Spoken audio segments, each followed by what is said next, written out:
একবার একটা দল কোনো ম্যাচ না জিতেই উঠে গিয়েছিল কোপা আমেরিকার ফাইনালে। কিন্তু কিভাবে, চলুন আজকে জেনে আসি সে কাহিনী। 2011 সালের কোপা আমেরিকায় প্যারাগুয়ে খেলেছিল গ্রুপ বি তে, যেখানে তাদের প্রতিপক্ষ ছিল ব্রাজিল, ভেনেজুয়েলা আর ইকুয়েডর। গ্রুপ পর্বের প্রথম ম্যাচে তারা ইকুয়েডরের সাথে করে গোল শূন্য ড্র। এরপর তারা তাদের দ্বিতীয় ম্যাচে ব্রাজিলের সাথে করে 2-2 গোলে ড্র।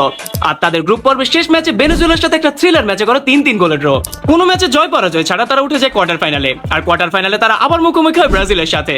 তবে সবাইকে অবাক করে 120 মিনিটে কোনো গোলই করতে পারেনি দুই দল।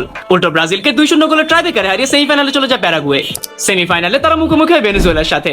তবে এবার গোটা সেম কাহিনী এবং পেনাল্টিতে জিতে ফাইনালে উঠে যায় প্যারাগুয়ে। যেহেতু পেনাল্টিতে জয়কে ফুটবলের সত্যিকার অর্থে জয় ধরা হয় না, তাই কোনো ম্যাচ না জিতেই ফাইনালে উঠে যায় প্যারাগুয়ে। তবে ফাইনালে উরুগুয়ে তাদেরকে 3-0 গোলে হারিয়ে দেয় এবং সেবারে তাদেরকে রানার্স আপ হয়ে থাকতে হয়। আপনার কি মনে হয় এবারের কোপা আমেরিকা চ্যাম্পিয়ন হবে কোন দল? নিচে কমেন্ট করে জানান।